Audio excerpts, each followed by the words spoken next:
Hello children, कैसे हैं? आशा करता हूँ कि आप अच्छे होंगे। तो बच्चे, पिछले वीडियो में हमने डिग्री ऑफ कंपैरिजन की चर्चा की थी। अब देखिए, हम एक नया टॉपिक लेकर के आए हैं। वो क्या है? नया टॉपिक है कंजुगेशन ऑफ वर्ब, यानी फॉर्म ऑफ वर्ब, वर्ब के रूप। तो आइए इस पर विस्तृत चर्चा करते हैं।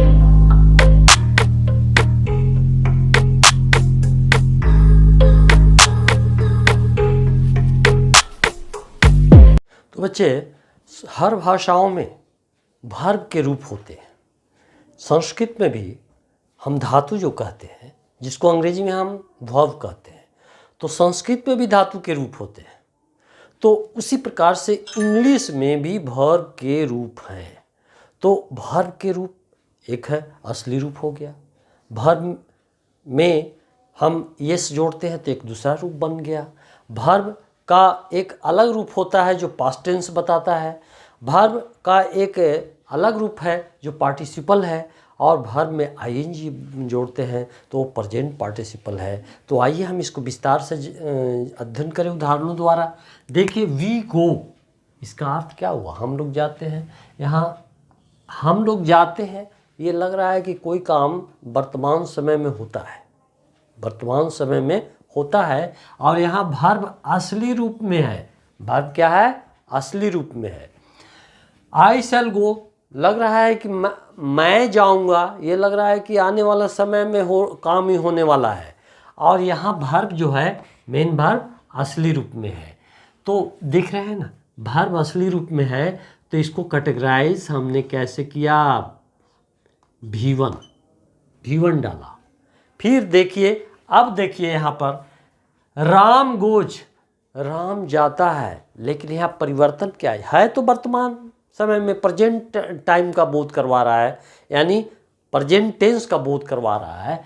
तो यहाँ पर वर्ब के रूप में परिवर्तन हुआ, यानी इसको हम कैटेगराइज सुविधा के लिए V5 में किया।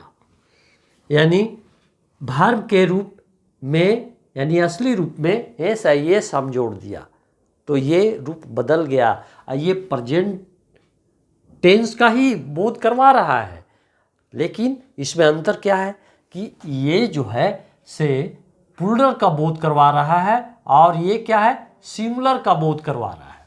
अब देखिए यहाँ पर सीता वेंट, सीता गई, इससे क्या बोध होता है कि कोई काम बीते हुए समय का बोध करवा रहा है, यानी सीता चली गई, वो काम समाप्त हो गया। अब देखिए वर्ब का रूप क्या हो गया? यानी पास्ट टेंस का रूप हो गया। तो इस प्रकार से इसको हम V2 में सुविधा के लिए बांटा है। महेश हैज़ गॉन, महेश चला गया है, चला गया है, यानी जाने का काम अभी समाप्त हो गया। और इस तरह के वर्ब के रूप को हम V3 रूप कहेंगे। और यहाँ देखिए, राधा इज गोइंग, राधा जा रही है, जाने का काम जारी है। और यहाँ देख रहे हैं कि वर्ब में आईएनजी लगा करके एक रूप तैयार किया गया जो कोई काम के होने का बोध करा रहा है, यानी कंटिन्यूइंग होने का बोध करवा रहा है। तो ऐसे वर्ब के रूप को हम कैटेगराइज किया तो V5 किया। तो इस प्रकार से वर्ब के 5 रूप बताए गए। क्या बताए गए? 5 रूप बताए गए। तो आइए हम इसको विस्तार से कैटेगराइज करते हैं। तो आप उदाहरण से अच्छी तरह समझ गए होंगे कि वर्ब के भी रूप हैं। तो आइए हम इसको विस्तार से जानते हैं बच्चे कि वर्ब के रूप को ही टेंस कहते हैं। और आप जानते हैं कि रूप के अनुसार वर्ब को 3 भाग में बांटा गया: प्रेजेंट टेंस, पास्ट टेंस और फ्यूचर टेंस। तो हम इसकी चर्चा विस्तार से आगे करेंगे, लेकिन पहले वर्ब के रूप को जानिए। वर्ब के रूप को कैटेगराइज जो हमने किया है, इसको हम विस्तार से देखते हैं। V1 सिंबल, ये बहुत ज़रूरी है, आगे टेंस की चर्चा करने में हमें ये बहुत मदद करेगी। V1 का मतलब कि वर्ब का असली रूप, root form of verb, verb के असली रूप, base form of verb, verb के असली रूप, यानी verb in the first form, verb प्रथम फॉर्म में होता है। और क्या होता है?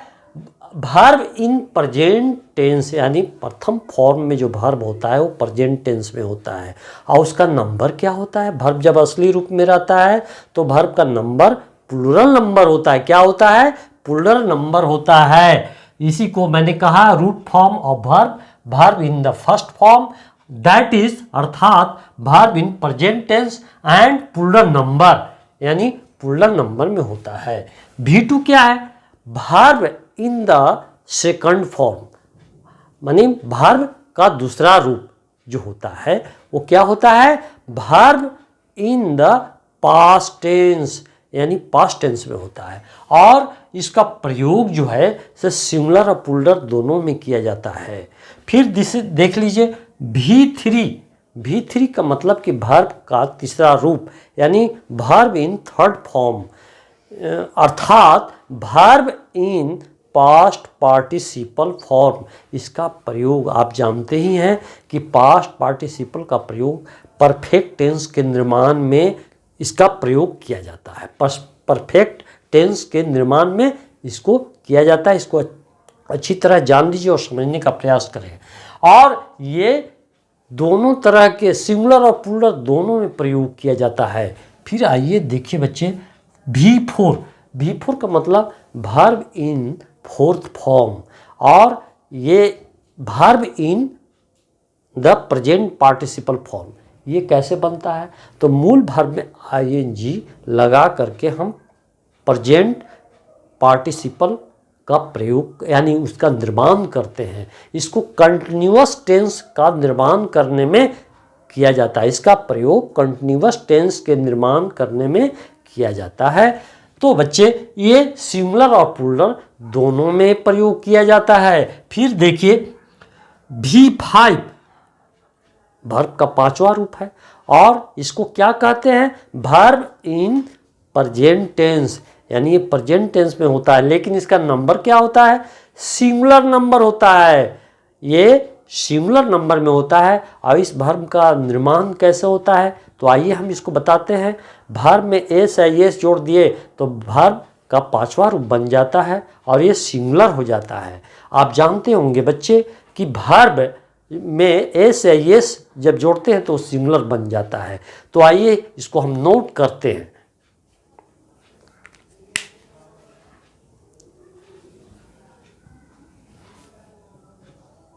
Children, I want to rub। तो बच्चे कंजुगेशन के अनुसार वर्ब के दो भेद बताए गए। तो भाई कैसे?